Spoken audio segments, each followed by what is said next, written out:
Hello and welcome to the Life is Storytelling Screencast. I'm your host, Chris Pierce, joined by my co-host, Frankenweiner, or better known as Ernest Gonzalez. Ernest, how you doing, bud? Chris, What Chris. could he be impersonating? I have no idea. You're too ugly to be anything that has Jacob Elordi, so I don't know. I'm just kidding. My jawline's not that good, man. No, man. And the British Yeah, accent just really sells it. I have a fairly without the beard. Look up old pictures of me. Without the beard, I have a fairly decent jawline. It's not no Jacob jawline Amen. though. Like that Amen. one, Star power. yeah, it is just a But presence, you know. today is November 13th of 2025. As I said, it is a screencast. We're reviewing a movie today and going over some movies we've talked about in the past. Because when we started this podcast, well, not when we started, when we got, well, honestly, our first movie review was a dual pack of, funny enough, kind of going the 1-2 punch of Prey and Pan's Labyrinth. Yeah. We just recently have our most recent review on our shorts is Ernest going over Predator Badlands. And here Mhm. we are today talking about Guillermo Del Toro's Frankenstein. So we're keeping up with it. Not as funny as the we don't. What was the thing that we brought up in that conversation? Um, with the Lindsay Lohan Parent Trap, Oh yeah. I mean, it's better than Parent Trap, and then that's just stuck around forever. and Like I I think we I'm quoted somewhere saying that Ghost of Tsushima is better than Parent Trap. I imagine a lot of things are, but don't worry, folks. No spoilers. We're going to get into it here in a bit. We will let you know Yeah. if Guillermo del Toro's Frankenstein if is better than Parent Trap.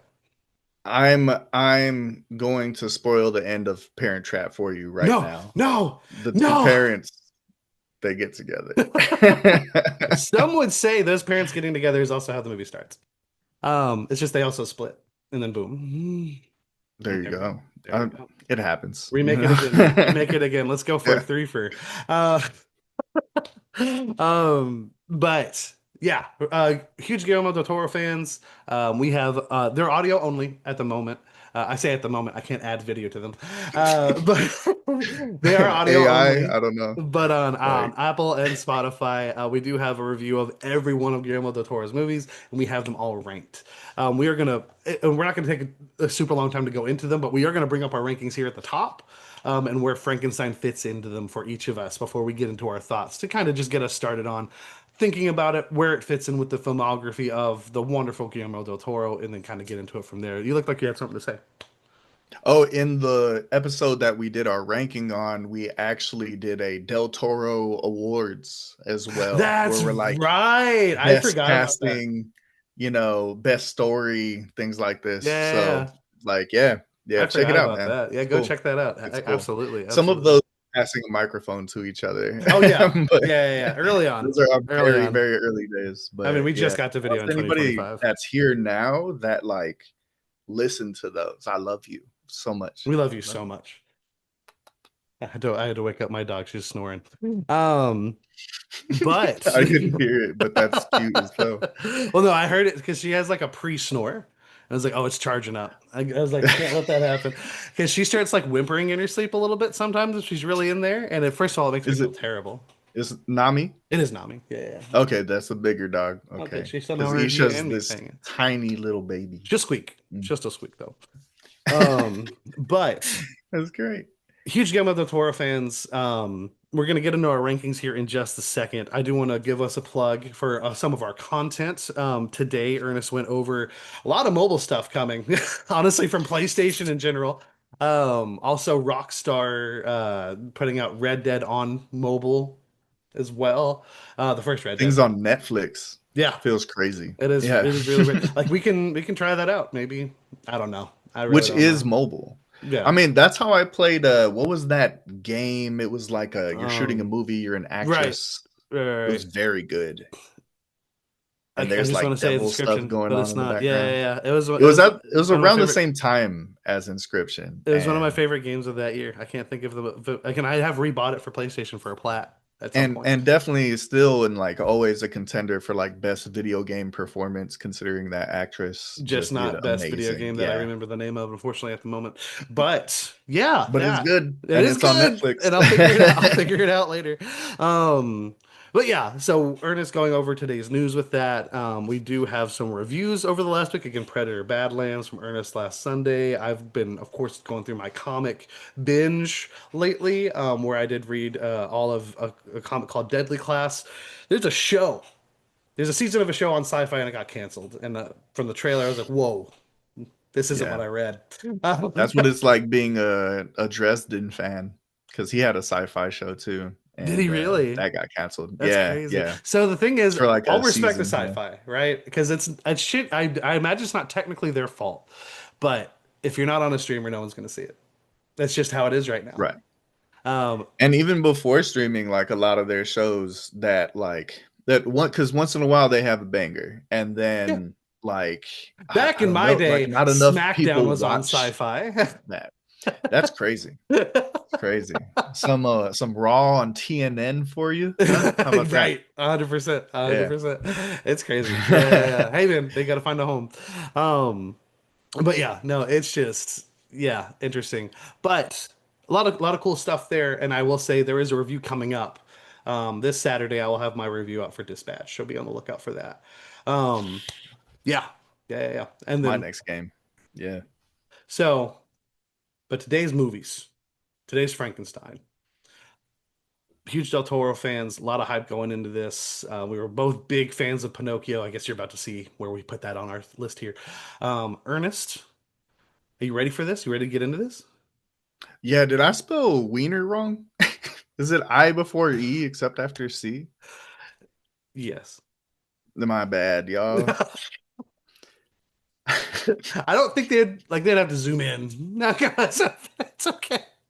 My bad, Yeah. man. That's a problem. Yeah, It just yeah, leaves the yeah. meeting. But it's the rest of the episode. Come back in with it spelled right. Yeah, dude. Yeah, yeah. Um, All right, I'm ready, man. I'm but give ready. us your But ranking and give us your I thoughts. am a little nervous, man, just because there was a little bit of movement with movies that I haven't seen in a while. But I Yeah, thinking about it last night, I was like, oh, bro, like how, I don't know how I put that there, you know. So there is a yeah. little bit of movement. But still, number 13 is Mimic. That will not change for Mimic. either one of us. Right, right. And it's probably the one that had like the most studio interference Right. because I imagine there is a little bit with my next one as well. But I it's just not the best movie. It's just not the best movie. Not there's 13 on this list and not all of them could be bangers. So True. True. True. Mimic True. at the bottom. And even though I love this movie, just compared to his work as a whole, like it doesn't hold up so well. But I still have a great time with it. Blade 2 is going to be my number 12 right here. But we Good. got so much from that movie that stuck with us forever, you know. Peen sucker. Um, Peen Suckers, yes, I Peen think this is gonna be Suckers our came first from video Blade of 2. saying it, but yeah, Right. Yeah. And then what's the other the betrayer. Yeah, no, right. Norman Scud the Reedus Betrayer. is the betrayer. Right. Scud. Yeah. So even when he pops up in like Death Stranding, I'm like, betrayer. Number 11, Crimson Peak. Okay. Just visually awesome. This is a Oh yeah. beautiful Yeah, movie, yeah, yeah. which can be said for the majority of Even his Mimic wasn't films. ugly. I will just say, but yeah. Nah, right, right. And it had it he made work with what he had. Yeah. Absolutely. Like and cuz that thing looked creepy too. Hmm. And it's an older one. But yeah, Crimson Peak just not the most like cohesive and well-told story. Just the some of the characters do like stupid shit and stuff. So like it's not as good as the rest. Number 10, though, and from here on out, I just really love all of these movies. But Hmm. number 10 is Hellboy for me. Hellboy one. Um, Yeah. yes, the Yeah. first one, which again, great movie, really good time. There's a lot of good laughs, a lot of good action, but we have all these other ones to go through. Number 9, another great movie, and something I kind of think about a lot since I played Expedition 33 for some reason. Um, Chronos. Okay. Chronos. it's way different than the game that it makes me think of, but it's like a different type of existential crisis in Right. that, like, if you were immortal, if you were going to live forever, like, what's the point? Because you're going to lose everything you love and all these types of things. Yeah. Like, it really does plant those types of seeds as you're going through that movie. It's a beautiful movie. And I love it. And it's at number 9. Number 8 is like the epitome of like, I had too good of a time to not rank it this high, and it's Pacific Rim, Mhm. um, which did move down a spot for another movie. But Pacific Rim's just so awesome, man. Like, they're fighting kaijus, and I love kaijus, and I know Del Toro does too, and it comes across so much in this And giant movie, his robots. Yeah, love it for it. definitely comes across in that whole film. Right. Yeah. Yeah, big time, big time. And because like all that video of him like looking at the Gundam, Yeah. you Yeah. know, Yeah. when he, Just yeah, and loving it, he's just man. like, Yeah. oh, dude, yes, yes. Like, that is definitely the type of person that should make a Pacific Rim Right. movie. And it shows so much here. So number 7 is my one that went up a bit, Mm. and it is Nightmare Alley. Okay. Um, it's so good. Bradley Cooper is so amazing in this Yeah. movie. Everybody's so amazing in this movie. Anybody that it touches, and I want to say, yeah, definitely from here on out, like, the casting in this guy's movies is ridiculous, and we'll talk about Ridiculous. that in more detail a little bit later because the film that we're going to talk about is pretty well done as well. Yeah. Number 5, The Devil's Backbone. It's awesome, man. From his older work, like what I consider his older work in my head, this one I think is just a real standout. The way that this story is told, and the story itself is just so good, man. It's Yeah. so good. This is one of the prime examples of him using bad CG well, Yeah. where he only shows you for a second and he takes it away, and it's usually like surrounded by dark, so you don't notice it too much. It's a lot of it in Blade 2. But Devil's Backbone, Hell check yeah. that out if Hell you yeah. haven't before. Read subtitles, people. Um, and then number 4 is Pinocchio. Pinocchio. Pinocchio, Pinocchio is awesome. When it comes to stop motion, it's really like top tier stuff. Yeah. The way that the story is spun as well, from what we know of Pinocchio, those extra little bits in there, and how it's um, some of the political things that were underlying with the original Pinocchio really come to the front of the story, and it's really well done. Number 3, we're getting up there. So where's it gonna go, Chris? New It's gonna Frankenstein go has to here. be here. Yeah, it's here. Because Yeah, it's here. I would So outright say you're wrong about if you moved it. no, yeah, it's number 3 for I'm me. just It's kidding. You put number it where you want to 3, go. and it really is a difficult thing to place, considering the whole time in the back of my head, there's this little voice that's like, recency biased, Ernest, recency bias. But Hey. I had such a good time because I always wait until the night before with a movie to finish it up, take my notes so that I can be fresh for it for the episode. And last night, sitting there, I just had such a time with Frankenstein. You'll Yeah. see more once we do get into it. I really loved it. I became emotional a couple of times and things like this. Like, it really just, it is like very much from the heart, and it touched mine, you know. Fair enough. And when your heart touches mine, baby. Sorry, I did that. I'm so sorry. It's okay. I wouldn't expect anything less if you and can't spell wiener. and ooh, oh, non-wiener spelling ass. All right.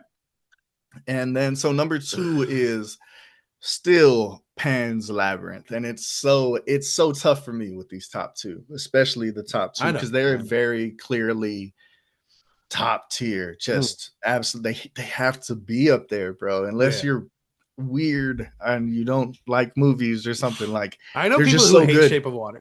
Like they put it like a That's 1.5 out of 5 on Letterboxd. Well, one of these has to be up there Oh, though, fair. at They least. know they do love Like, like everyone loves Pan Labyrinth. For fair enough. yeah, yeah. So, but fuck you if you don't like Shape of Water. I would say I'm not one of those people that love Shape of Water, but yeah. Yeah, no, but I will box you in the streets. Yeah. Pan's Labyrinth though is beautiful, Yeah. beautiful, and I think it's like my favorite movie that is in Spanish, That's fair. like easily.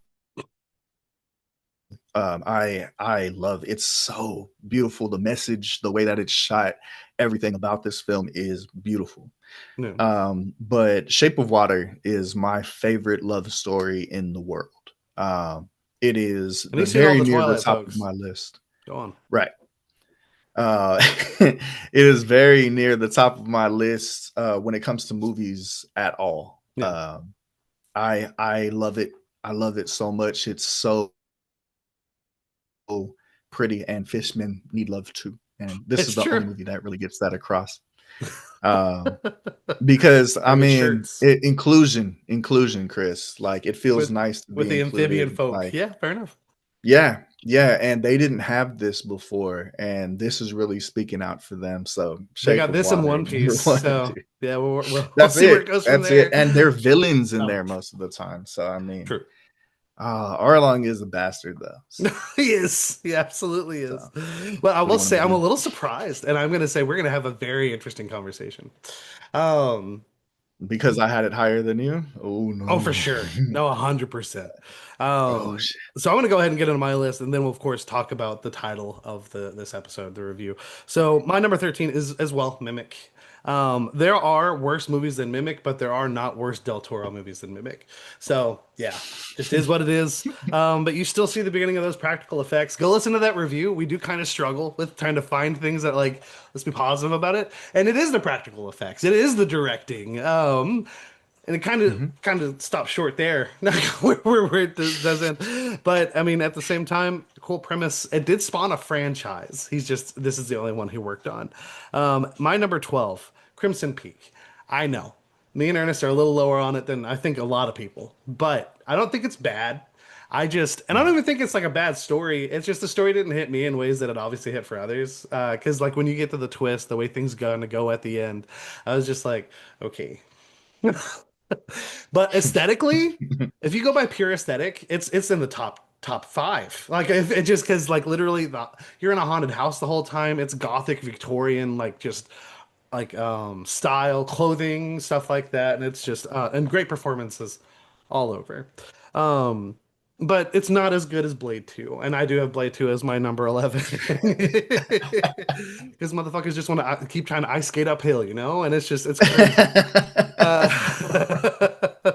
Blade 2, I think, is such a good one to bring up in the conversation that because it was never in the same thing as like because we talk about AI and everything that now. It used to be a thing about like putting CG in movies, or like how much Right, CG right. and whatnot.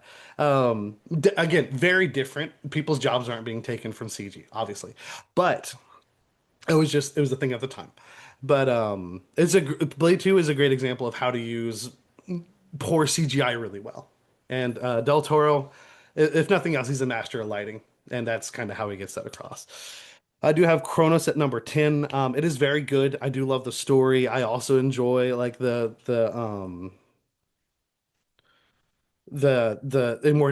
tale of the vampire struggling with his immortality and what it means to spread that, all that good stuff. And of course, again, like it's his first film. Like it's like him already Yeah. using the practical effects. It's very cool. And it's awesome that Ron Perlman's in there. Like it's so Yeah. crazy that Yeah. he's been with Del Toro essentially since day one, and that's Day one not many ish. people can say Yep. that, and that's incredible. That's incredible. Obviously, it paid off for the most part. But here was where we differ. So my number 8 is Frankenstein. I do really like it, and we're gonna get into that because I don't think even Mimic like no that's the one I do. I would rewatch all of these. I don't need to rewatch Oh, Mimic. okay. Frankenstein's very good, and I like I said we're gonna elaborate on that. That's the whole point of this episode. Um, but there's just some things in there that did not hit me as much as this other part. And funny enough, because I will say for the most of the majority of my life, no, I hadn't read any Frankenstein or anything like that. Saw the movie with Boris Karloff. I've also the one I've seen the most is Young Frankenstein. Obviously, that has no bearing on this. It's the comedy and it's fun, but What about Hotel Transylvania? hey, whoa! First Hotel Transylvania is a banger. and I will not take any Gendy Tartakovsky slander in my house. What about Um, those Scooby-Doo race movies? oh, the one where he turns into a werewolf. I won't take slander on that Yeah, either. yeah, Get out of here, bro. You're yeah. picking the wrong battles. But I'm just saying Frankenstein's they very had good. Frankenstein in them. But Frankenstein is a great film, and I'm just saying that like we love Del Toro. Like you got to put something somewhere. You don't have to, but we did it. So it is what it is. But my number eight is the first Hellboy. It is very good. It just doesn't hit the highs as where we get in the obviously the larger production budget for Hellboy 2. That's all I'll say there. I Pacific would Rim. also say like depth of story though. Oh, for Like I sure. No, think you're not wrong. two is just But it's a whole I do thing. think the Yeah. prosthetics also add into that because you get a whole race of people that have a story. Right. Because like the Golden And they do Army's in look the awesome. title, but like that's just Yeah. the weapon that's being fought for. But like the prince, the princess, her story with Abe, it's so good.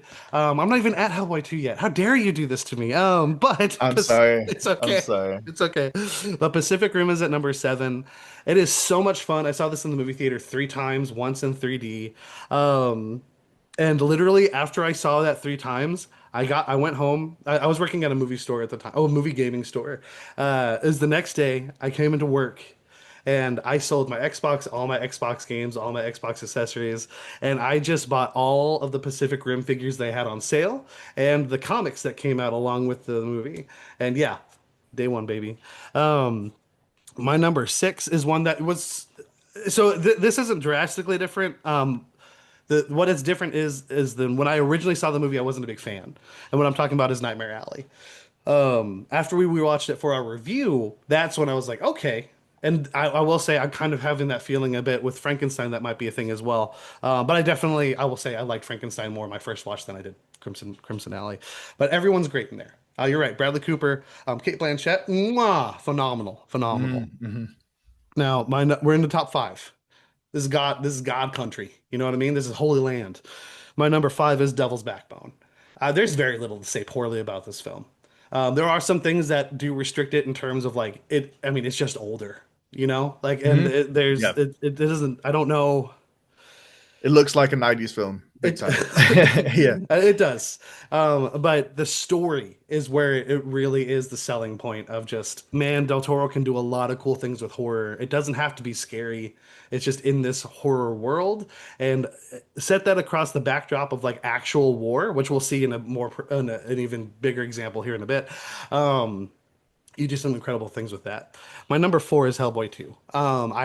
It's just incredible. Again, the production value, just the makeup, the prosthetics, even when you do get CG, dude, it's so good. And yeah, the story and the comedy. There's a beer scene between Abe and our boy Hellboy here, and it's hilarious. And that's not the only one, but like it's just one that sticks out really well for me.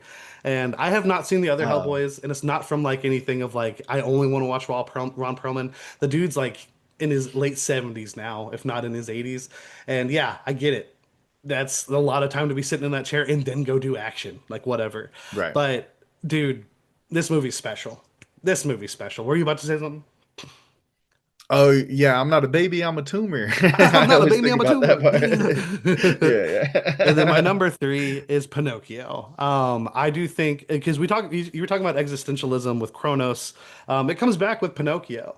Because we won't spoil it too much. They do tackle the idea of the fact that like Pinocchio is not going to age and die, but people will die around him, and they do not shy away from that. And it broke me.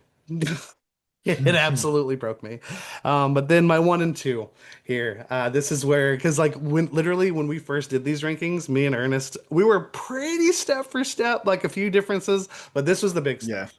And this is where we differentiate. I do have Shape of Water at number two. Um, it's fantastic. I remember where I was when he won the Oscar. I was at an Oscar party because my friends Mick and Freddie they run events at a college they work at, and they had an outdoor party happening. And it wasn't anything too fancy, but there was chairs, a projector. We were just watching it, and I kept telling myself, "Shape of Water was my movie of that year," but there's no way it's going to win. Because up until that point, like no, that's not the kind of movie that wins. It doesn't matter if it's your favorite or not, you know. To like a big studio thing that's Right, like, and not even yeah, just that. yeah. Like it's she fucks a fish man. Yeah, yeah, yeah, yeah, Yeah, and she has yeah. a gay roommate. Okay. Like it's not. Yeah, right. But Yeah. it did win, and I'm so happy. It's so awesome. It's a great film. I do think it's a great love story. I don't know if I would say it's my favorite love story. I don't know what is. So that's why I say that. But it would be up there. It's fantastic. And it does definitely a great job of tackling like you were talking about like dude don't be afraid of subtitles. This movie alone like don't let the language barrier be what holds you back from emotion because she Yeah. doesn't speak Yeah. fish. They learn sign language and they work it out. But also huge shout out, and we should have said it before this, to Doug Jones, man, because he's the heart Yeah. of all of Yeah. this. Maybe not And really Crimson like a Valley, day but yeah, one, man. Like a day 100%, one guy. Yeah. 100%. And I he's the love fish that man. man. And then my number one is Pan's Labyrinth. That just has a special place in my heart. I don't think it is my first actual international film, but it is the one I like remember watching. Because I was working at Blockbuster when it came out, and I checked it out from work because a lot of people were checking it out because they're excited for this cool new looking movie, and then they kept returning it because they didn't know it was in Spanish. And I was like, I'm gonna give it a shot, and I was enamored. I was blown Yeah. away, and then just the rewatches since. Just oh, Marty, pure cinema. It's so good. Oh no, no. I was gonna say, was Del Toro the one that said if you can get over the barrier of like That was Bong the Joon-ho. half inch subtitle? Yeah, it's Bong Bong Joon-ho. Joon-ho. And when Right, he right, won right, for Parasite. And yeah, if you haven't seen Parasite, you're missing out. But also right. Pan's Labyrinth. They're not the only two international films you should watch, but they're great, Yeah, great starting yeah. points if you're looking It's for a good place something. to start. Yeah, Absolutely, for sure. absolutely, and two different countries right there. But yeah, huge Pan's Labyrinth fan. But honestly, we're both huge Del Toro fans. Obviously, we're about to get into. We have it ranked a little differently in terms of Frankenstein itself. Yeah. But nobody here hates it. Obviously, I'd be the one that you look at like, does he hate it? No, I don't. I don't hate it at all. But I will say, because we're gonna get into it, we're gonna talk about Frankenstein. We're gonna get into spoilers. But before we do that, I will say I'm in a special spot with this. Um, I went through the book in the pandemic. I did it for a girl. I did not outright go out about it for myself. And the book is very, Disclaimer. very, very good.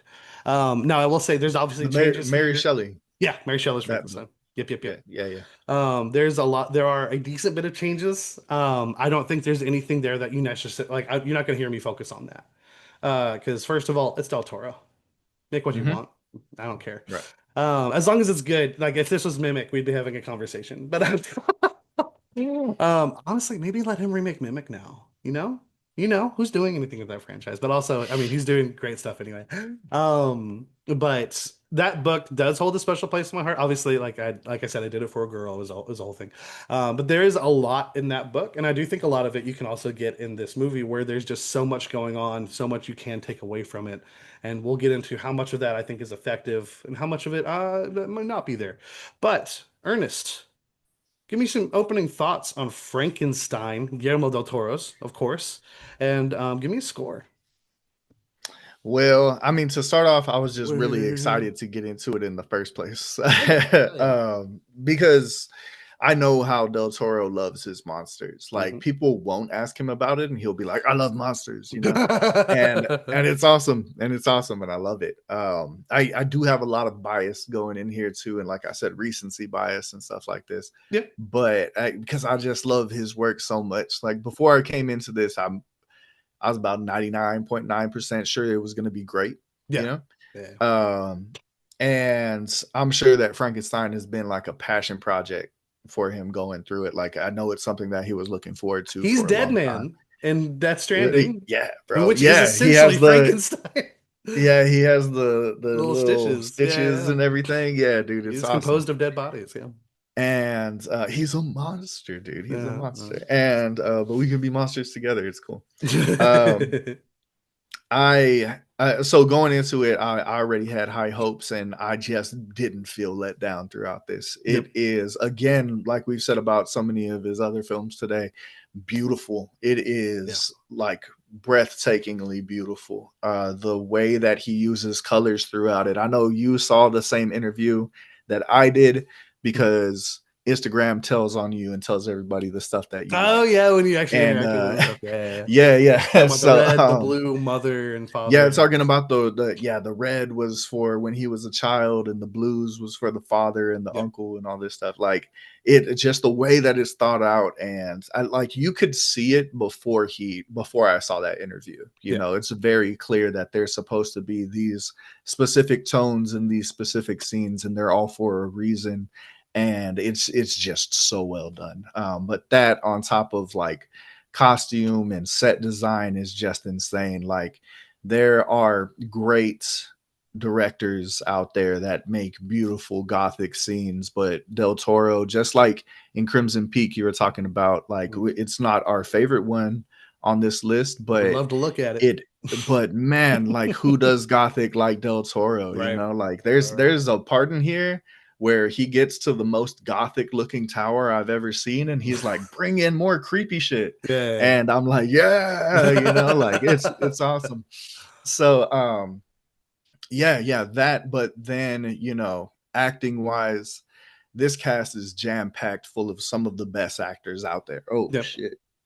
I dropped my earpiece. He's too excited. He's I too was shaking my excited, head folks. too much, man. Yeah. He's got that bobble. So all right, we're good. We're good. So what was I talking about? Frankenstein, the cast, too jam packed. Right, the cast, it is so jam packed, like it is. I mean, they got Christoph Waltz in here, and They do. he's I will say I forgot for he was in this. And when he showed up, I was like, me hell yeah. too. Going Hell yeah. into it, and I Yeah, was like, "Oh my god, yeah, yeah." So, and it's always just awesome to see him, and you know he's gonna do for great. sure. For sure. But that the Jacob Elordi in this is fantastic. It's so It's very awesome to see important for him to him. do really well, and he does. Yeah, he does. He does quite and well. and like not like I didn't love Saltburn or anything like that, Right. Very different but role this though. Yeah. this felt so next level, Yeah. and I knew he had it in him. I knew he had it in him when I hated him in what's the Zendaya thing? Um. Oh my God. No, I'm blanking on it. Ah. Euphoria. Before you Euphoria. got it, I was like Yeah, yeah, Elysium. yeah. I'm just I not knew messing that up he her had brain. it in him. I You knew did. because I Yeah. hated him. I hated Yeah. him in that show, and you're supposed to, and he You did are a good job. absolutely. You're Yeah, absolutely supposed to. but he's amazing in this. I mean, Mia Goth is one of my favorite actresses. Like, yeah, it's crazy. I had such a good time with this. The story, I will say, there are small parts in it with the pacing where it felt like, okay, we're just going there. Yeah. Um, but aside from that, it's really hard for me to come up with anything even remotely negative about this. I really had a good time. And again, like I said, it really made me feel a lot of emotions. Yeah. So yeah, anytime that something can make me even like tear up a little bit, like I get misty eyed and stuff, I'm like, ooh, this just like jumped up a point on my score. Yeah. That's fair. So That's fair. yeah, yeah, man, it was great. It was But what great. is But what do you think? but what is the score? Oh, the score is You said the a word. I I I wanna give it a 10. I Okay, want to then give give it it a a 10 10. out of 10. Yeah, because it's either a 9 or a 10 in my head. Mhm. The wrestling kind of back and forth between. I can give a 9.5. Let's do a You 9.5. can do a 9.5. You're Yeah, absolutely fair. yeah, yeah, yeah. Um, so if you want my opinion, folks, you're gonna have to pay and subscribe to our Patreon. And I will have, I'm just kidding. We do not have a Patreon. Dude, give Give me us the cash. money. Um, but we appreciate any type of support. You don't have to obviously give us money at the moment, Yeah, but send us a nice email. do it, or a non nice email. We just like to hear from Just you. like this video. Like, we'll be mad happy, bro. Mad happy. Yeah. So I love this movie. This movie is very good. I will say, starting out with my score, I give it an 8. I think it is great.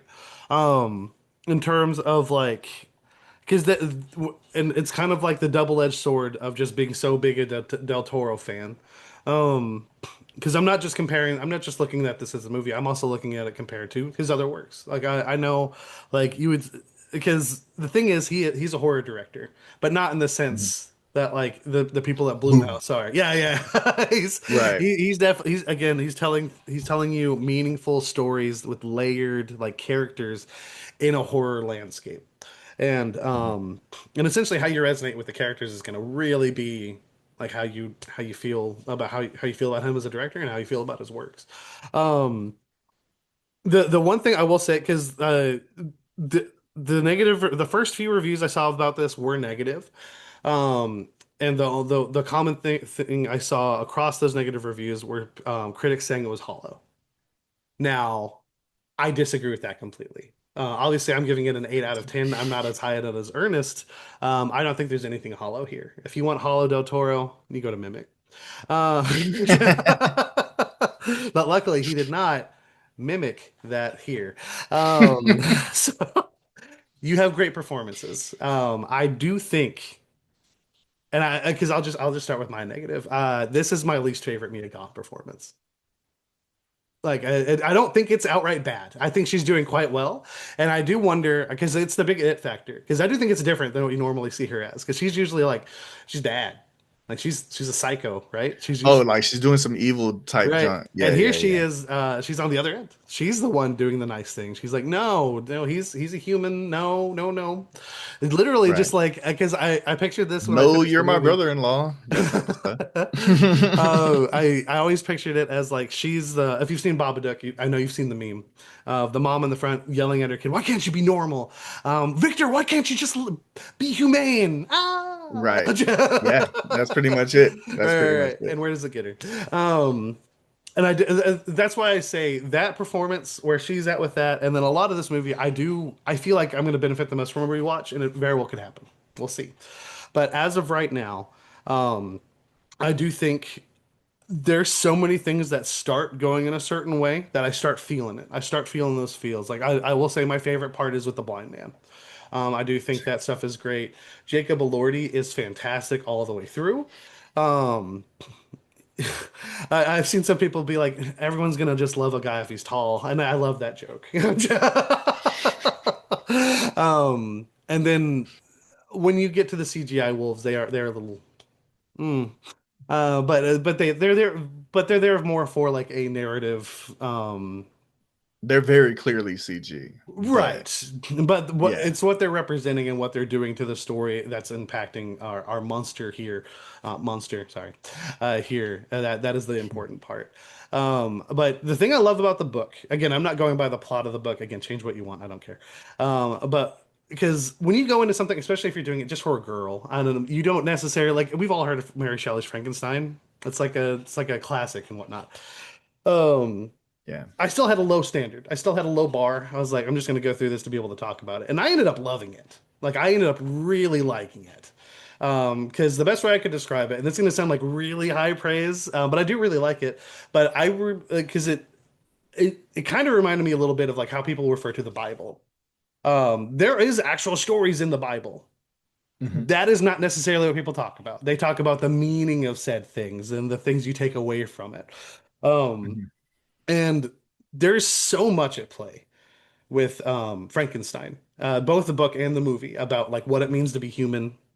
Um, we've seen it done to death at this point, so it's a little hard to see it in 2025. But when the book was originally came out, this story originally came out, it was a whole thing, a whole new thing of like, oh, the people were the real monsters all along and stuff like that. And like, it's just like we talked about with Seven Samurai. When it's kind of like a thing of where you go back and you're like, oh, dude, this is just filled with tropes. No, this is where that trope came from. This is where it started. Right, Right, right, right, right, right, right, right. right. Yeah. But the Roro Reggie.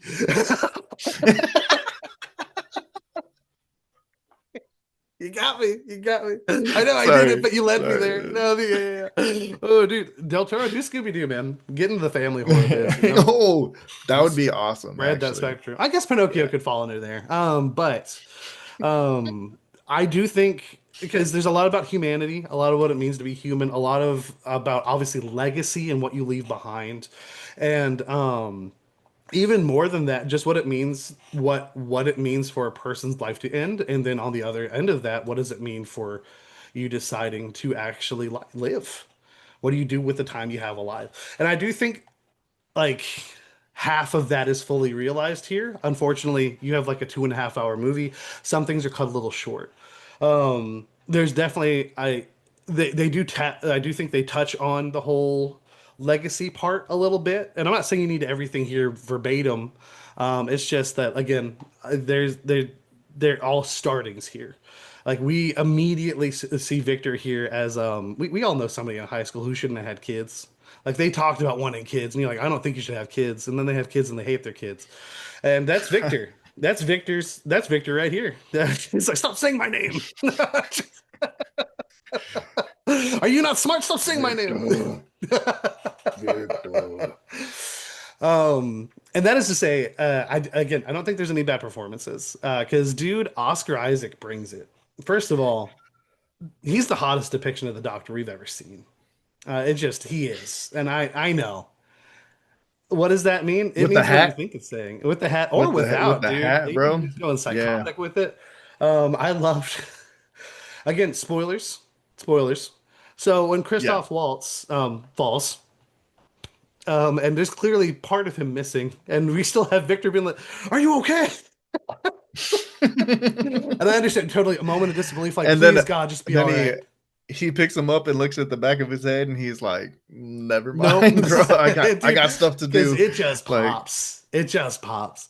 Um, that is to say, Del Toro brings some of the gore here too. He absolutely does.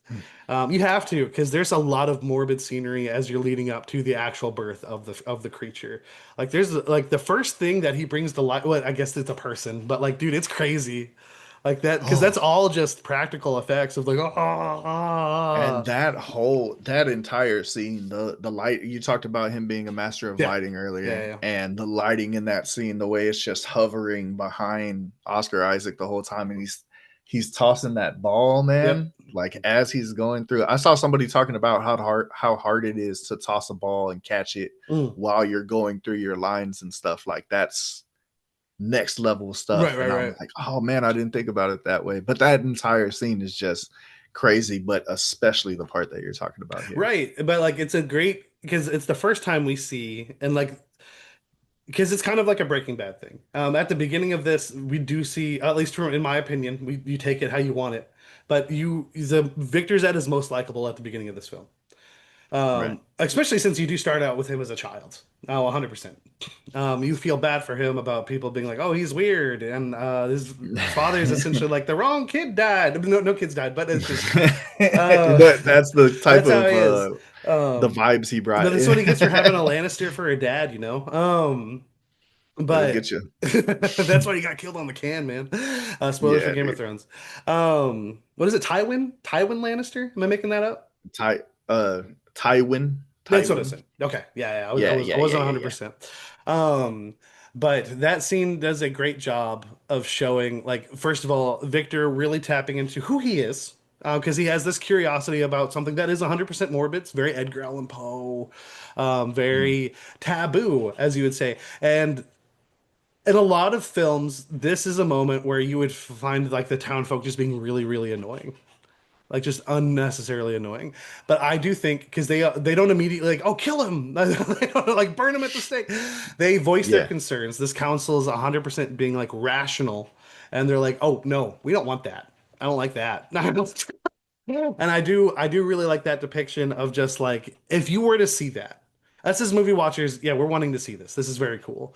But as a Yeah, human yeah. being, if you see that, there is a part of you that might be curious about like what could this mean. But at the moment, that's a horrifying thing to see, especially that You're presentation. most like sane people's reaction is going to at the very least be shock, Right, right? right, Like at 100%. very least be shocked. Like what the hell is going on What here? the hell? Yeah, And then it's like fight or flight type stuff kicks right. in, I think. And And they and were like fly. Yeah. but they were steadfast in their beliefs, in their thoughts, and it wasn't immediately like, "Oh, Victor, we never want to see you again."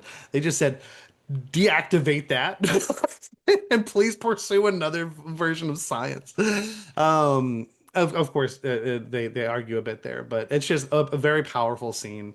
And Mhm. talking about the morbidity of it, like later on, and you see it in the commercial, and I was very curious, but you actually see it come to life where you do see a body like hunched over on one of Victor's tables, and like there's stuff in his back, and it's like he With like sewed the this. flayed back. Right, right, right, Yeah. right. And then like he activates it, and then again, fully practical effects here. It's like, oh, Oh, dude, it's and there's so like cool. no jaw. Like, Right, oh, dude, it's right. crazy. It's Yeah, insane. It's insane, and it does because like it's obviously it's very beautiful. cool as a movie watcher. Yeah, But Yeah. like again, as a human being, imagine because there's an aspect of this we just won't know.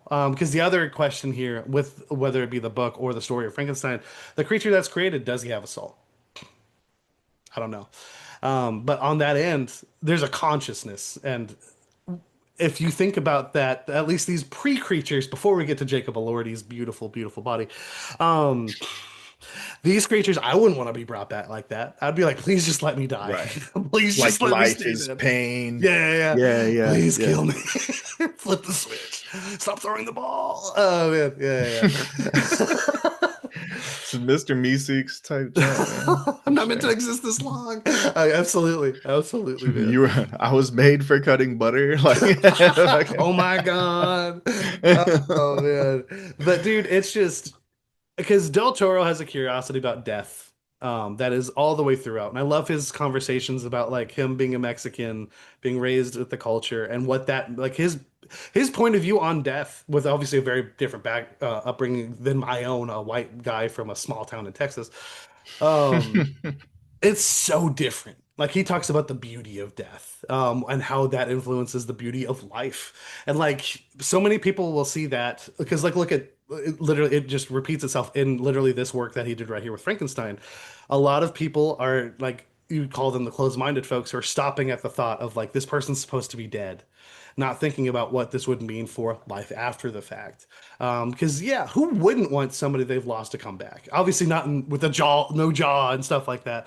But if they were able to come back 100%, you start somewhere, and that's what this would be. Obviously, we're adults. There's ethical thinking there. There's ethical dilemmas, and you can think about like, what does that mean if we're already out of resources and stuff like that? We don't need to go down that rabbit hole. That can be a whole Yeah. whole extra thing.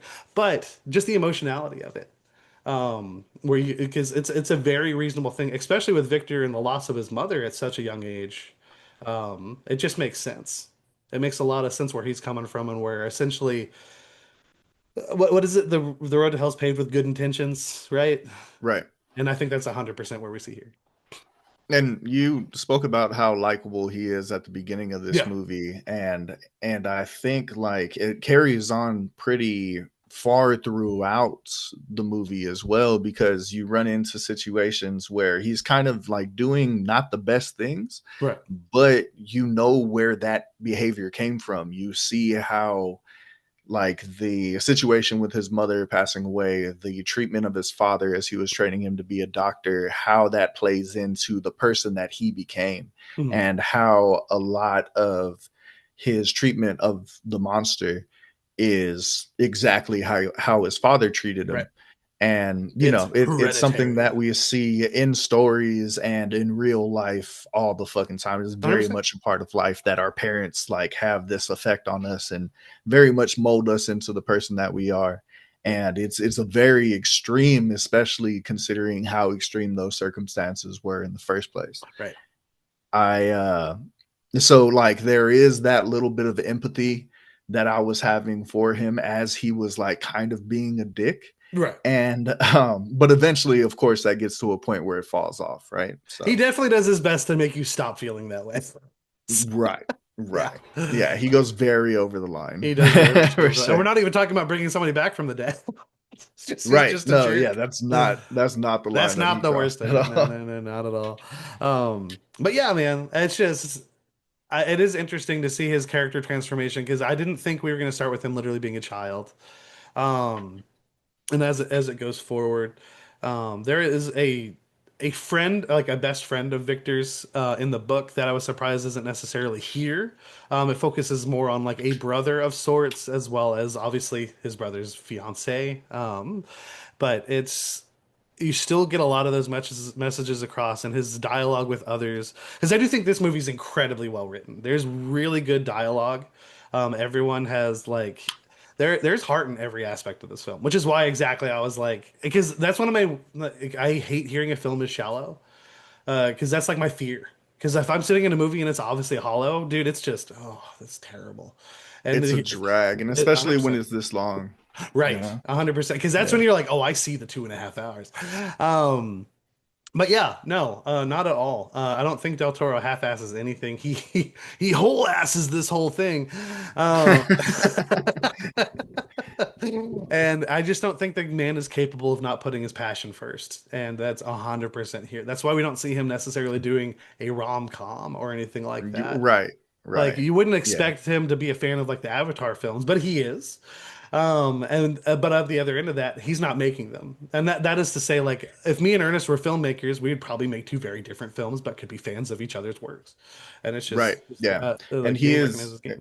he is very much like a fan of art more than 100%. anything else. 100%. So, He and has a like weekly get movies together as a with other whole falls into directors that. and they paint houses. They paint like little Right. figures and stuff. And that's so cool. Like miniatures and Yeah. stuff. Yeah, Yep. Yep. dude. Yep. Like We love that man. he's yeah. We Yeah. love him. And just the way he like treats his cast too. Like Yeah. I reposted a reel today Mhm. where it's just him and Jacob Elordi hugging each other over and over Yeah. in like different scenes. Yep. Yep. And I'm Yep. like, this is the best And thing, it's man. This so is the best crazy thing. that that was supposed to be Tobey Maguire. Not Tobey Maguire, sorry. Different Yeah. Spider-Man. Different Spider-Man. I was It's gonna supposed to say, be Andrew yeah, that is Garfield. crazy. It was supposed to be Andrew Garfield. Yeah. Um, and I don't want to It's say like hard it to couldn't have, imagine now. well, because we've seen it done well now. Um, Right. like Like it's hard to imagine Will Smith as Neo type stuff, you know? right, 100%, Right. especially the slapping scenes. Um, but just a bunch of Chris Rock. Um,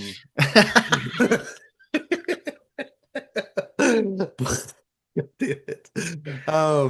But and I think I shared this with you as well that it was an interview that he's like there's no like these things happen not by accident. He's very much like it's gonna happen because as he's brought up and He we've sees talked it in about their it. eyes and stuff like that. Well, Yeah. that, but also he says he's able to read people just from looking in their eyes. But also the other thing here is he talks about how difficult it was to make movies at the very beginning of his career.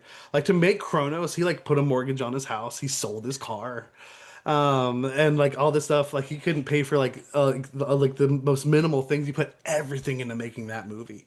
Um, And was James Cameron like gave him a huge loan and introduced him to people and and he had stuff to like stay on that? Jim Cameron's Like couch. that.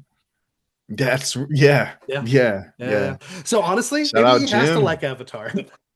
I would feel rough about being like I don't like that, and but thank you for helping me start my career. Man, if I do some shit and you don't like it, you better tell me. You better criticize me, bro. I don't like how you spell wiener. Yeah, me neither, Me neither, honestly. man. Me neither. But that is the reason I was talking about that because the difficulties and stuff that he faced beforehand. Like he talks about like there's no he from that he's learned that like things happen for a reason. Like and instead of fighting it, you go with it. Obviously, there's varying degrees of that and how you deal with that. But like it didn't work out. Obviously, no one's not wanting to work with Del Toro. It just actors you have multiple gigs, man, and sometimes you're gonna have to take one over the other. I do not know what Andrew Garfield went to go do, but for all we know, he had made a promise to somebody before Del Toro, and in that And regard, then that's just the schedules honorable like thing, right? conflicted. Yeah, yeah, Yeah, yeah. yeah, yeah. And at the same time, as we're saying here, here's an example. It worked out perfectly because Jacob Elordi is fantastic, and like Yeah, yeah. he's And on an his insane run right now. and because the especially the beginning of this performance is all physical acting. Like he Right. says 2 3 words for the first, I don't know, hour that he's on screen or something like that, Mhm. and it's all so well Wait, no, he done, says you one know. word because And all he's able to say for a long time is is Victor, Victor, and then Victor. scream. And yes, Yeah, yes, very scarily. And but his, yeah, his physical acting is just as good as his, like, you know, verbal, his delivery and all that right. stuff. Like, yeah, yeah, it was great. But also like his body type just fits so Yeah, well because he's so into the tall. Have Have you right. He's seen? so tall, I he's meant to so send it with you fucking today, built. but have you seen But him on the like the premiere carpet with Oscar Isaac? Because no. Oscar Isaac comes up to like right here, like right Oh, underneath his he's pectoral, yeah, it's not like movie tricks that made like it that. good. He's Like I'm sure they really would have had to he's do with Andrew huge. Garfield. Yeah, Yeah, he's a he's big huge, dude. big Yeah. dude. Um, but the other thing I do want to bring up here again, I was just saying it. He's on an insane run. Because obviously, Mhm. we know him from Euphoria. I would say that's kind of like his breakout thing. But I was honestly a little surprised that Del Toro referenced this as well. But he watched Priscilla. I watched Priscilla. It's a good movie. It's a good movie. Again, Jacob Elordi's another jerk there. He's Elvis, daddy. Yeah, Uh, good. daddy. But like he watched that, and then he also saw him in Saltburn, where you do see like he's still not a good guy, but he's just not the antagonist Right, right. when you get to Yeah, Saltburn. And then we get him here. This is like his most, for lack of a better word, innocent role. Where like you do Babyface. Yeah, right, exactly, yeah. 100%. He's the this is where it's like, oh, he can be a baby face. This is like Even whenever though we his do see face is Dom do it for messed once. up, messed up, No, he he's still still looks pretty. good He's still somehow. pretty. He's Yeah. still pretty. What the fuck? But it's Crazy. just what he's in an insane run, and then when I saw this, I was just like, oh, he's made. Not to say like that, like he's already had his breakout.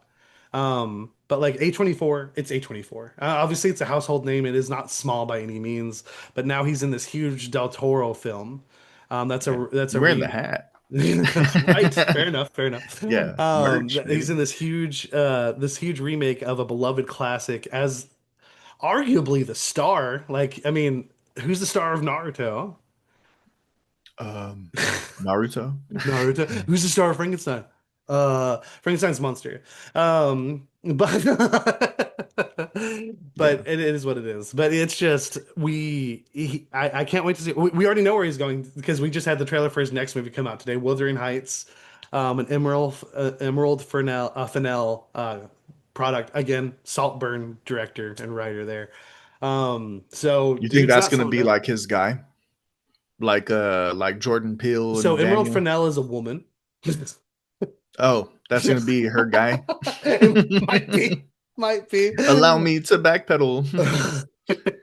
Because before she did Saltburn, she did Promising Young Woman about the girl who Mm, pretends to get drunk and gets revenge on like people who take advantage of girls. Yeah. right, right. Um, I would Oh, love to. I dude. do like if and what better because like some people criticize it, but like some of the best directors have their posses. The only thing about Christopher Nolan Right. is everyone wants to be in his posse. Like it's just that's why it changes. Literally, Matt Damon was like, "I'm going to take a few years off of acting," and he told his wife, "But if one person asks me, I do have to come back though." And that's going to be if Christopher Nolan comes a knocking. And what happens? He got put in Oppenheimer, and now he's in Odyssey next year. Can't wait. But there's dude, Emerald Fennell's awesome because you were a fan of Saltburn, right? Absolutely. Yeah. Yes. Yeah. Yes, I like that movie very much. Very Did you much. It's see fucking weird. and like because I shared on my story a Charlie XCX thing the other day. Did you see Mhm. it? Do you know what I'm referring No, to? I skipped it. Okay. Yeah, sorry. It's okay. It's okay. But it is the first track for the Wuthering Heights soundtrack. Okay. And if it is anything like that, I am so excited. I'm not a Charlie XCX fan. No hate. I don't know. I don't know. It's not your thing. It's Right. okay. But that track, I was just like, what? That's What why is I it? skipped it. Yeah. But it's And it's incredible. not that I'm not a fan, I just haven't really given it a chance yet. And that's So fair. And I will say I also have maybe not given it a someday. try. But she's doing this soundtrack for Wuthering Heights. Um, so she's Daft Punk in it. So we'll see how that goes. Oh man. Yeah. But yeah, dude. Jacob Elordi, and again, we say this about wrestling all the time. Dude's just getting started. Yeah. I think we're gonna be looking at, and dude, are we in a world? First of all, I'm curious about like who gets nominated for best leading actor here, because there's an argument for both of these boys. Yeah, and like I don't know, do we go off of like screen time or because they're both like very important because you're talking about the doctor and the monster here, Right. right? Oscar So I don't Isaac think and screen Jacob time's Elordi. necessarily a factor. Granted, things have changed since this, but if you've seen Les Mis, Anne Hathaway is nominated for an award where she was in there for one musical number that was less Ah, than like it was like less than 10 minutes. Might have been like, and something she like that. got co-starring Supporting what's the actress. supporting. That's the one. Yeah, thank you. Co-supporting actress. And she won. And I'm not no hate on that. I'm just letting you know since you were talking about time there. Yeah, yeah, But yeah, I don't know. Because first of all, if it's not clear, both are worthy here. Dude, Oscar Isaac's yeah. incredible. Both when he is like the innocent child and whatnot, and then even when he's like the corrupt guy that's just like, dude, Oh get no, out that of was your an own actual way. kid. Huh? That was an actual kid. That Oh wasn't him. yeah, sorry, I'm thinking of just the whole character of Victor. But Oscar, when you actually get Oscar in here, when he's just playing younger version of him, and then They well, didn't like Robert De Niro him, like they like de-age him not you or picking the whatever. best de-aging example in history. Hey, still a great movie. Still a great movie. It's good. Um, but yeah, I don't know. I don't know how they're gonna go with it, but it's gonna be interesting to live in a world where imagine Jacob Elordi wins an Oscar before Timothy Chalamet. I mean, And I just put them in there because then they're in the same age bracket. yeah, yeah, and I can't be too mad at it considering this, Oh, I wouldn't be like mad either. No, no, no, if no. he's going for It's more of a this, like surprise, if I anything. get it. No, yeah, definitely because Chalamet's been at it for a while and has some really good and He impactful literally won't roles, work TV because he's committed. He's like he said he made that speech. I think it was last year's Oscars where he's like, "I'm competitive. Right, I'm going to work for this and I'm going to get it." Because that was him when he was nominated for the Bob Dylan um, biopic. right. Now we're going to get him in Martin Scorsese joint coming out I think later this year. And yeah, dude, I mean, going for it. And obviously it's fun to talk about. It's fun to do it. Like when we do our rankings, you shouldn't like art. All art can exist. You don't have to have them Right, compete. right. But they're competing anyway. So we're gonna talk about it. I think about his Wes Anderson a lot. Yeah. It's good. Yeah, yeah. Timmy Chalamet, Which Wes Anderson film is he in? Oh, he was in French Dispatch. French Dispatch. French. Yeah, yeah, Yes, yes, yeah, yes, yeah, yeah. yes. That's right. Yeah, he was That's right. really good in that. He Really was good, very good. He and was he very was good. like a baby, dude. He you know? was like, Yeah. and that's what I mean. Just like because we get obviously we get a lot of Timothy Chalamet. We get a lot of Right. Timothy Chalamet, but like He's it's been doing it always and good. doing it well for a while now. Right. And He's if come a long Jacob way from Elordi just making just like custom Xbox controllers. he's like pushing from 16th place, like he's gold ship and stuff. You know what I Oh mean? no, not the Uma Masumi Like, reference. no man. Oh man, it depends on the turf you're on, man. It depends on the turf. Um, but dude, it's the Frankenstein is great. It's just again, there are some themes here that like it does focus in on a few things a little more than others. But the things it focuses in on, I do love. Like there is a bit of legacy there, because it is kind of like a trade-off of like again, because Victor starts out being so likable, and then you just see him gradually more and more. Well, it's what the world does to people, you know? Like you lose Mhm. that innocence. And then we get the monster here a little bit later, starting out as innocent as he can be. And we don't know if he has a learning impediment or whatnot because he just kept hitting him for saying the one name. Like what a monster. But it's just oh man, and dude, like when the building exploded and his like leg snapped off. Oh goodness. Oh yeah, Yeah, yeah. it was Oh very ugly. man, like you were talking about with like the body horror aspects, the Yeah, gore and stuff you like got to this. bring it. Like you said, lots of dead bodies at the Yep. beginning, like different and people dying in different ways and stuff Mhm. like this. Um and then all the grotesque things that you see in the lab itself, but one of my favorite parts is the so it's like the opposite of an autopsy, like you're putting somebody back together. But Right. as they're putting, because we always talk about, go listen to our old episodes, and you'll see that damn near every one of these movies has an autopsy somewhere in it. Right. Like Guillermo del Toro loves those scenes where you get to open a human up and there's Yep. practical effects and stuff like this, and the ones that are used as they're putting the monster together in here. Ooh, it's like the most realistic and most graphic that I've seen to date of Yeah. his, I want to say. Because he And doesn't it's he spare no awesome. expense. He goes Yeah. in full Yeah. practical when he You can. see And them yeah, like putting a femur like into the leg meat and yep. stuff. Like Yep. Yep. I'm sure like there's like two or three people out there at least that cringed right now just from me saying that. Yep. And Not the getting leg to meat. see it is like next level. It's Right. awesome. It's Right. awesome. And not everybody's gonna think so, but fucking oh, yeah, dude. But Yeah. yeah, they don't shy Ugh. away. They don't shy away. Because it's going to show you a lot of things you don't want to see.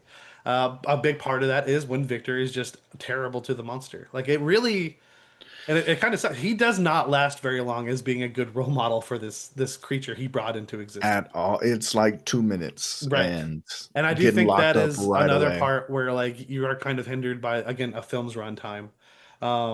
Because it does feel like you said, it feels very quick. That it's just like, Mhm. okay, see something other than my name, Victor. Nope, something other than my name, Victor. I hate you. and then and then it's just where it's at. It really feels like, I mean, but before he gets to the I hate you part, there is a small, when he walks into his room, he's standing over his bed, and at first he's scared, and then he starts working with them, and he's like, the light is Right. life and all this stuff, and he's just like, Victor, Victor.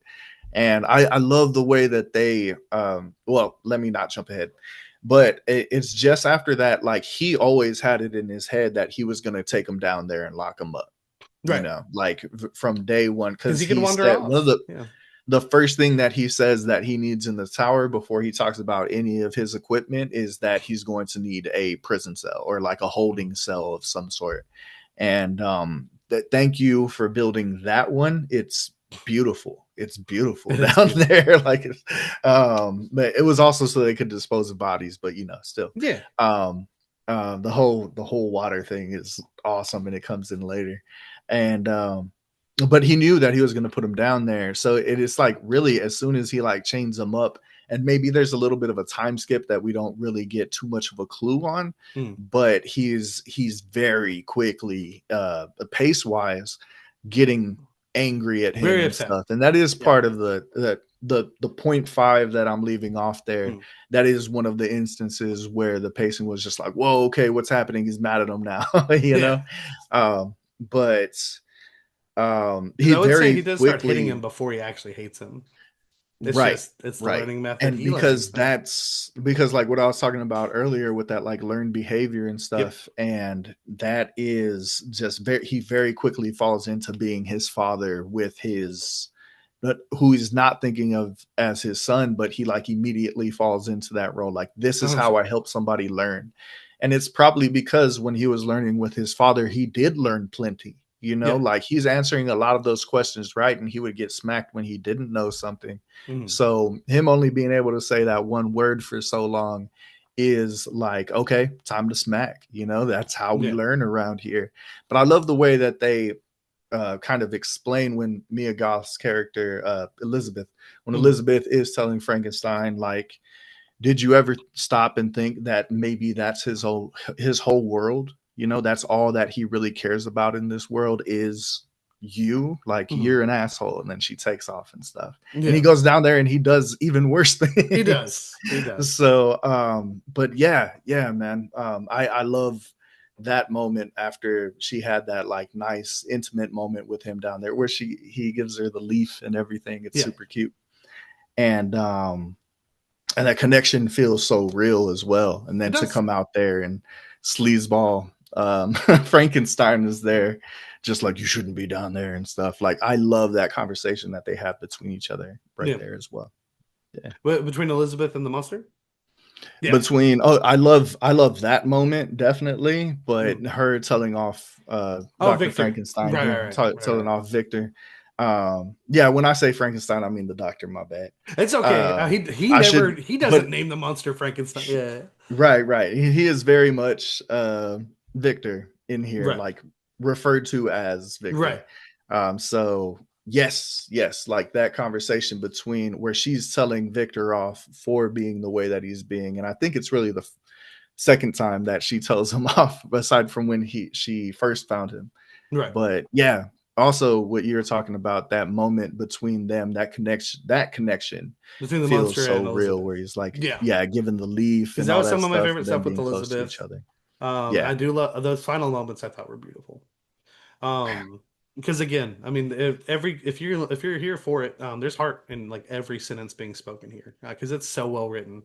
Um, and it's a beautiful work. It's a beautiful world and like that gothic kind of dark way. um, but it screams Del Toro in like in all the best ways. Um, again, the only reason I have it a little lower is because again, I am comparing it to the rest of his works. And like when Yeah. you like if I hold this up to a Pan's Labyrinth, this light is just a bit dimmer. And I guess, and I didn't think about this, but obviously Pan's Labyrinth, that's an original. This is a remake. This is him remaking the Right. movie. Well, it's an adaptation, but it's still technically a remake because he's And remaking it. His own. like, from what I know about Frankenstein, it is pretty different. And like the way that we get where we're going and our destination as a whole, like the way it ends and stuff Mhm. like that. Because correct me if I'm wrong. In the book, we like he's chased down by the villagers. They set like a tower on fire and he dies in there, or like a house or Are you something. saying the monster? Right? No, that's the movie. No, that's the movie. Okay, Yeah. So the there's old a scene movie. right, but Yeah. that is the thing that happens, but that's not the end of Frankenstein's story, the monster story. Okay. Okay. Okay. In terms of that, you're gonna follow this a bit more, this movie. Okay. But the other thing I wanted to say, which I think is one of the best parts, is when you get to the end here, when you do get again, spoiler alert, Victor's dying. Victor's about to be out of here. He spent the last like hour of his life running away from the creature he made and telling a story, and it does end with him having to talk to his son, but like in the terms of a son. It's the first time like he's Right. accepting him, and he does say a line that again I think it's a beautiful sentiment. It's just I don't think the movie fully goes to where I want it to go when this line is delivered. Um, of like well if you're I can't quote it exactly, but essentially what he's saying is, well, if you're stuck having to be alive, then why not choose to live?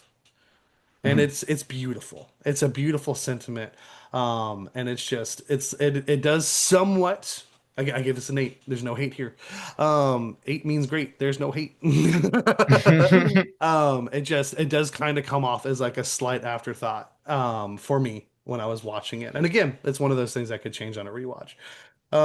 But I love the line delivery. Oscar Isaac's incredible, and then I guess you would call it a line receiving, because I do think Jacob Elordi's response to it, he catches that ball and dude, man, he goes straight for that touchdown. He's incredible, and I Yeah, I think think pretty much all of the interaction between those two is incredible. From when it is just that physical acting and him getting mad at him and stuff like this, mm, um, to all the way to the end, but especially like the conversation that they have there at the end. yeah, Like, which is the geez, first man, scene they like, shot, which is crazy. oh, that's wild. Yeah, because That's there's incredible, considering how much emotion is behind that, like right? you definitely feel like, okay, this is where we've been It's the heading this whole culmination. time. Yeah, yeah, yeah, Yes, absolutely. dude. And at no point do you feel like, oh, they probably shot this before they did the rest of the stuff. Right, right, right. It's Like crazy. that does not feel like a first Not shot. at That's all. wild. Not at all. Um, but yeah, man, that whole moment between them, and I got that was one of the parts that I got real emotional on, Yeah, actually. I feel you. Um, I feel you. you know how I feel about stuff with dads. It always I was gonna gets say me. a big, not to dredge too much up, but like you have a big thing in common with Victor here. What's that? His mother passed away when he as well. Oh yeah, no, Yeah, absolutely, because I was just like absolutely. We also, had and then very stuck different in a situation. reactions to that, Right, for sure. but Yeah, he's smart. yeah, because I Um, don't know if I'm as emo as him. I'm probably you're not smart enough to be emo. That's why it didn't happen. You weren't a scientist. You were like, I'm gonna yeah. go join the military. I'm just kidding. Um, but I'm pretty sure to get your timeline right, you had already joined the Navy before any of that happened. Yes, like Yeah, I so I just was joined. just I letting had you know, just joined, so I was like blowing an hot air. adult. Yeah, if Yeah, yeah, that yeah. would have happened when I was a kid, it probably would have had a type of effect on me. Oh, for Um, sure. Because at that phone point, you're also because I gotta questioning. get my other one. Okay, Sec. you're okay, bud.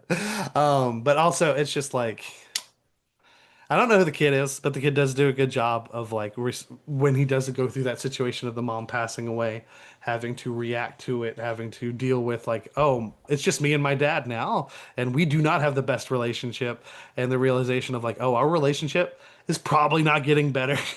It is what it is. But then of course Oscar Isaac from start to finish, both when he's like the bewildered scientist just trying to figure out like the answer to what is death, is it something that humanity can stop, which is an age old question. And then getting to the very end here of him coming to terms with like what he's done with his life, asking for an apology. I for one, as someone who loves Last of Us 2, loves the ending of Last of Us 2, I don't think the monster should have forgiven him. It is some pretty quick forgiving. I will give you that, especially considering what led up to that, Yeah, and him just being like, "Oh man," when he hands him that stick of dynamite, bro, yeah, and he's like, light it," and he's like, "But if I don't die from this, then I'm coming for you right. again." And he stands there with that dynamite and just lets himself blow up, and then you just hear his voice like boom over the speakers again. Yeah, It's so epic. It is so epic. very. But yeah, he has a conversation with the old man, which my favorite interactions in the whole movie are between them. Same. And Same I as me. think you were saying the same. Yeah, Yes, the yes, blind yes. man. Yeah, So they're right there at the end as the wolves have just run out, and he's there. He sits them up and everything. They'd have that conversation about forgiveness, and it is very directly two dots that are connected there, like a right. string that's just kind of like it's waiting in the shadows and then it comes back. You know, Yeah, maybe there could have been a couple more connecting dots in there as well as far as forgiveness goes, but there is a seed that's planted earlier for sure. before. I don't think it came out of and i nowhere, but yeah. and I think that's part of like what did get me emotional in that moment is that like I when he first introduces himself to the old man, Hmm. and then when the wolves are leaving are the two parts that I really really felt, and then that being a callback to that moment just like really rushed in the emotions for me again, so that ending just hit super super hard. Yeah, and I do think the landing sticks really well. And when I say I don't think he should have said like forgiven him, I do mainly mean from a personal perspective. From a narrative Because he did perspective, so much bad, right, right? right, right, right. And Yeah. because he's literally all that's happened is like it's like a different version of the Toxic X being like, I'm not going to do it again, but we know he's not going to do it again because he's going to die. Like, and it's just like that's the only reason. Because I do think when by the time we get to the end here, Victor's like irredeemable. I don't think there's any like going back on anything. He may have learned a few things because like you're right there at the end, and I mean he's not an idiot. He's not like an actual idiot. Obviously, he brought this guy back to life. Yeah, But yeah, that's a genius feat in right, itself, right? right, But right, like there's like intelligent, and then there's like, there's right, book smarts, and then right, there's like 100%. knowing how to be a human or whatever, Right. you know, You can be like a the smartest decent guys in the guy, world can have no humanity. And they right? seem like they seem like a Looking at couple you, of Elon. clods. Um but when you so the reason it is 100% narratively important for the monster to do the forgiving and whatnot is because it's very similar to that end lecture of Superman. Where he talks about I do make mistakes, I do get upset, and you know what? That makes me human like everyone else. And a part of that, especially with the whole arc of like the monster is a good person. That like it's not really talked about, but like and Del Toro brings it up with like what he saw in Jacob Elordi's eyes, he can bring out an innocence. And there are moments where it's just like, oh, this is the shot that Del Toro was talking about. I see it. Um, but oh dude, the poor deer. But Oh, and I knew it was coming. I knew it. Like it's just like you don't. It's CG for a reason. You can just stand next to a deer. It's just, but we got to kill that thing. But when you've gone through this whole journey, and I do think it ends on a higher note that is going to have us having the monster kind of lean into like maybe I will go ahead and try to live. A big part of that is not holding on to the resentment and holding on to the things that are passed on to you, which does make him automatically better than his father, Victor, who couldn't do the same thing because, as we saw, he took all those learned behaviors, the things he hated about his dad, and he implemented them right onto. I'm just going to keep calling him his kid, the creature, because the creature didn't ask to exist at all. right. And Neither did no, we, Chris. I was gonna Neither say did we. children don't ask for that. Yeah, So man. yeah, Yeah, it it's just definitely a whole happens, thing. and And we I don't know have to one have thing about scars. Mary Shelley, like writing the book was after she had lost children, Hmm. and being a fucking 18-year-old, especially, and Right. going through that, and like, people expecting you to have like the emotional maturity, which just based off of this book, I want to say she had plenty, I would say so. or like this story. I haven't read the book, Right, right, but just based off like this story, the different things that it addresses and the way that it addresses them, like I think she very obviously did have that emotional maturity, for sure, but or at least knew like where to put that energy in order to get that off her chest. Because if anything was going to get something off your chest, it's probably a story like this, right? for sure. But Well, I don't know, because some of the best artists are like tortured artists too. So I don't know, dude. But but yeah, the way that parenthood and the way that children are expected to be a certain way and things like this, like, yeah, I think a lot of it did stem from its like source material being her head, her Right, brain, for you sure, know. for sure. So Is yeah, like the other part of that would be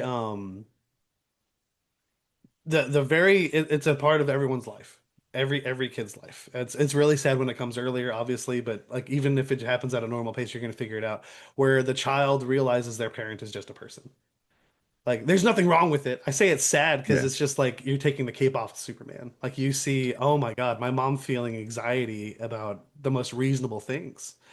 right, Whereas a kid, you're just like, man, she like a dude pizza night. She's a god. Like, this is yeah, crazy. yeah, yeah, And you do kind of get that sense here of just like, obviously, it's not the same thing because it's not the most normal upbringing of like this adult baby being put together and being right. resurrected.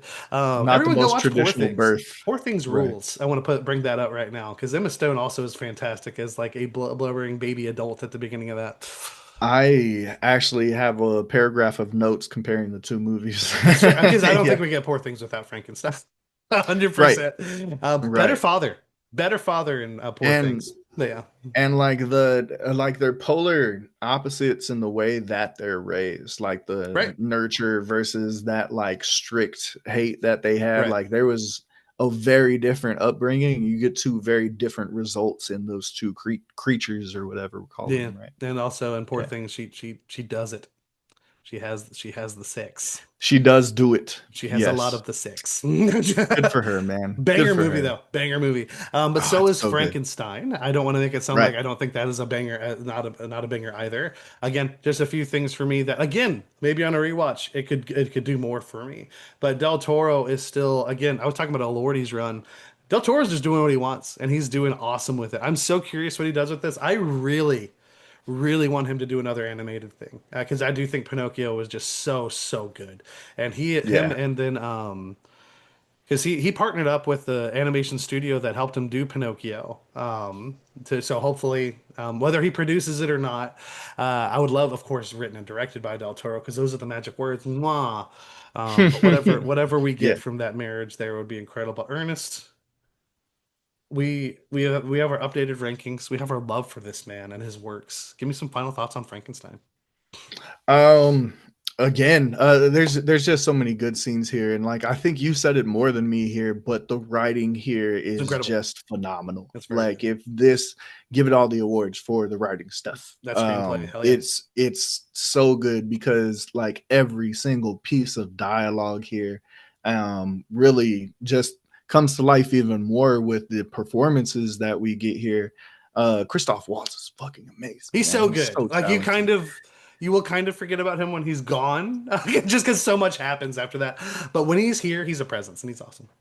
And like, I don't know if it's a thing that people have always said about syphilis because I just haven't done that research in I my forgot that was life. part of But this.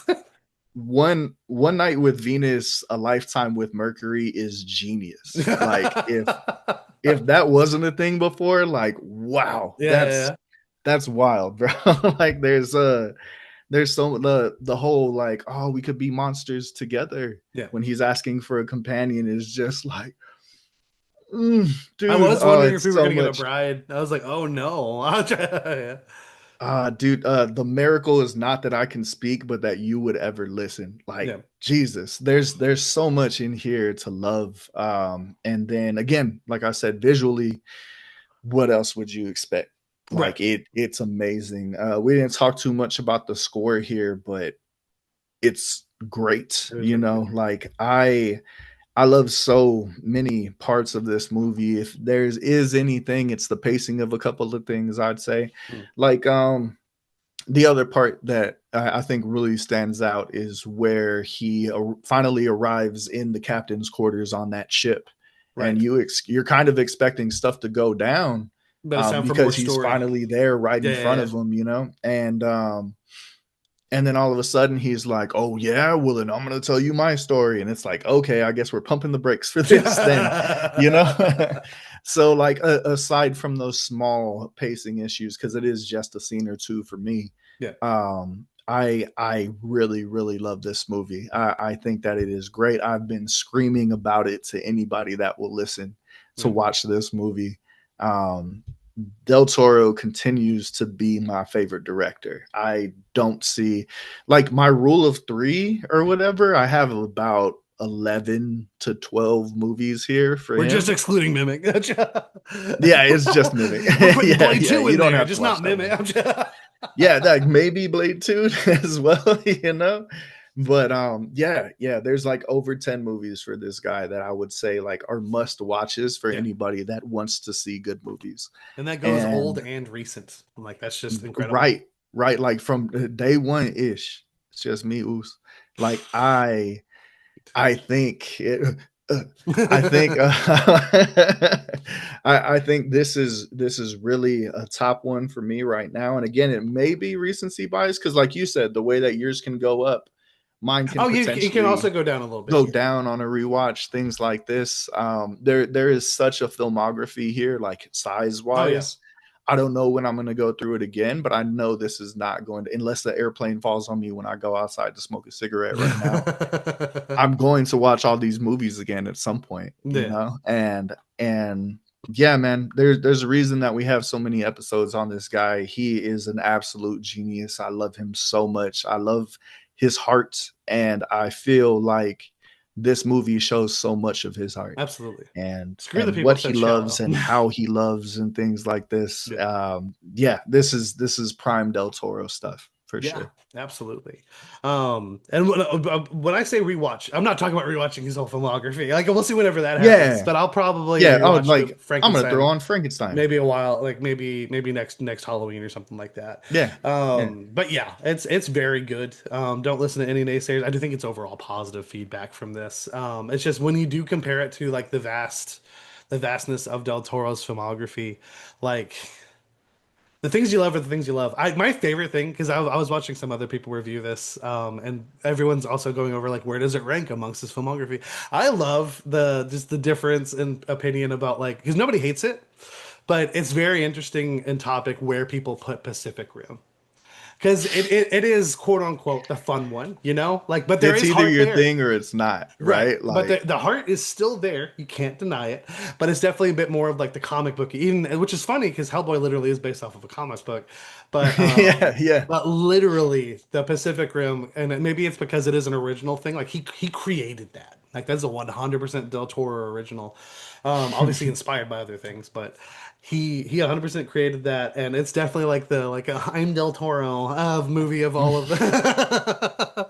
But I Fucking love ding, because like some people are like, I have to the put this last. It's not bad or anything. It just doesn't take things as seriously as it should. And then you have the nuanced viewers that are like, no, dude, this movie's fantastic. It's great that they don't kiss at the end. They touch foreheads, and that is amazing. It's so good. But Frankenstein, it's gonna obviously everything is gonna vary for whoever you are, and if you are a die-hard book fan, the changes you do see here, I mean, maybe there are gonna be a lot for you. Obviously, when I went through this book, the book for the first time in the pandemic, that was 2020, and like obviously I wasn't itching to get to it. I'm not gonna go back to it, but I did really enjoy my time with it, and the things I really carry from that aren't necessarily plot points. It's just like themes which is Mhm. kind of like my favorite things I carry from Crimson Peak as well.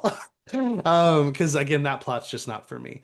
But I would love to see Tom Hiddleston pop back in there with Guillermo del Toro because Yes, that's a hell of a yes. duo right there, man. Um, He's good. oh, he's fantastic. I Del think that whole Toro cast works is with a lot of great actors, he though. does. Like you go to his first movies, like I'm sorry, I don't know his name, but the Old Man in Kronos is I don't great. know his name You know what I is. mean? Like, yeah, But we can say Ron Perlman, and I would love because I was a little. It's not a thing that has to happen. But like he even got a cameo in Pacific Rim. I just like, come on, bring him in here, man. Like and he's I such a understand. sleaze too. I love Right, it. right, right, right. Have Yeah, him be a grave robber. I know that like it's just also sleazy, but I love him with the grill and just like like those Morpheus glasses and just like, what? Where's my boot? It's so yeah. good. Shout out to Charlie Day. Hell yeah. Also, shout out to Tenochte. I wish we hadn't focused so much on him in the Pacific Rim sequel, but it was all good in the first one where Del Toro was actually there to manage it. Yeah. Um, but yeah. I think he should have been Frankenstein. Oh, dude, because you can already see the meme of him with the board, like we're gonna take the body parts of everyone in town. Like, ah, Um, Victor. Like, but I was saving it for the final thoughts here. I do think the score is incredible. It is it is really really good.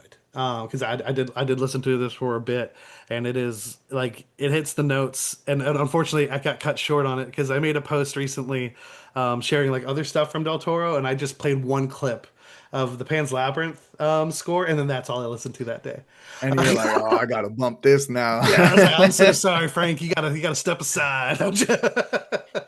But regardless, very good. And again, adaptations are not easy. Remakes are not easy. There's so many examples of these things going poorly. But again, we're on a really interesting run with these because we just got Nosferatu last year. We got Frankenstein this year. It's different, but we're getting a werewolf movie next year. It's just a movie monster that we haven't I want seen more done. gothic horror just in general. For Which I mean, sure. there's plenty out there, but And I was like gonna say more, that please. we're 100 probably gonna see that with Eggers. Like, granted, it's a werewolf Oh yeah. movie. His are always time period pieces because he doesn't want cell phones in his face. So I'm very excited because werewolves are my favorite movie monsters, and they have not been done necessarily justice in a very long time. I joke about ginger snaps, but it's sassy, and that came out in the 90s, early Oh, 2000s. what was that movie that we watched? Was it just Wolfman, Wolfman? Wolfman from last year. No, that What was was this year. Wolfman? It's January. Yeah, yeah, it was my Oh, birthday month, and yeah, it was bad. It was I rough. didn't remember if it was good or bad, so There's some that's interesting probably even ideas at worse. play. But yeah, no, and literally soon after that came out, it got announced that Eggers was directing Werewolf. It's spelled differently, but that's the title right now. It was And like WER Wolf or yeah, something. yeah, yeah, something like Werewolf. that. But I think it's like WULF for wolf or whatever. We'll figure it out. But it's supposed to come out next year. Talk about runs. I have loved everything from that man, and I do believe the secret to the sauce, and I do believe it's returning. I think Defoe's going to be in the werewolf movie. So hey, hey, hey, hey, he's only in what is it, Northman for a little bit, but he's memorable. That's just Have we had a movie where there's a scene between Defoe and Waltz? Christoph Waltz. I want to say they're both in Nightmare Alley, but I'm not 100%. Oh shit. Is that a thing? Defoe is Man, 100% in there. Obviously, he's the we need ringleader. like a buddy cop movie or something between the two of them. I'm Where just they're both saying. zebras and they call themselves the Yes. Zebra. Yeah. Zebras. Zebra, Zebras. zebra. Absolutely. Oh man, Yeah. that is such an interesting new thing to learn about Why do I know Zootopia that? because you feel it in your bones. I didn't like Zootopia as much as you and Justin. That's the That's fine. thing. Well, no, I'm I thought just you. like, Oh, I thought you just didn't like the song. You didn't like the movie, I don't like that Shakira song. No, that's a right? bad song. Okay. Mhm. Yeah, I thought you were gonna say no. That's a bad Shakira. It's objectively bad. I That's a don't bad remember it. I will song. say I do not remember it. But yeah, I like Zootopia. Granted, it went up against Moana for best animated picture that year, and I was champion Moana. I would too. But like I 100% see why Zootopia won because it does tackle serious. It 100% tackles real issues in an interesting way. But Beastars does it better, and you heard me say it. You heard me say it right here. But we are going to be back next week talking. The Oh, plan right now is Has Been Hotel season 2. Because we do have an episode audio only right now. Why do I keep saying right now? We do have. You're gonna hear thoughts on Has Been season 1 we're when we gonna talk do about an Has Been season AI 2. video later to like No, we're not. There's no be AI. us Nope, we're talking, not. We're and not like doing I'm that. gonna have six Cut fingers. that. Not at all. Fuck AI. After we just talked about Del Toro, you're crazy. I have like two thumbs and shit, dude. Look at this original artwork. Um, but we're going to be talking. The plan is to review Has Been Hotel season 2 because it will be finishing next week. It is going to fully depend on because we're getting the announcements for the nominations for Game Awards, which we to give our predictions for. If we are like wildly off, and there's like a lot to talk about with that, yeah, we're going to mainly talk about that. But if not, we'll definitely bring it up at the top. But then we'll review Has Been Hotel, and we'll see how all that goes. But to keep up with that, anything nerdy, whether it be news, reviews, or what else, Ernest, where can the people find us? So if you'd like to stay up to date with the show, you can find us out here on all these social medias, baby. Facebook, Instagram, TikTok, X, and YouTube. And if you'd like to reach us directly, you can find us at life is storytelling at gmail.com. We appreciate any and all feedback, and we fucking love you. We love you so much. We'd love to hear your thoughts on Frankenstein. Do you side a little bit more with me or with Ernest? Or if you actually don't like the film, maybe you hate both of our takes. So just let us know. And again, thank you all for tuning in, hanging out. Please share, like, whatever. Email us. If it's hate, love, we don't care. Passion is passion, and we respect that. But thank you all for tuning in, hanging out, and hope you all have a great rest of your week.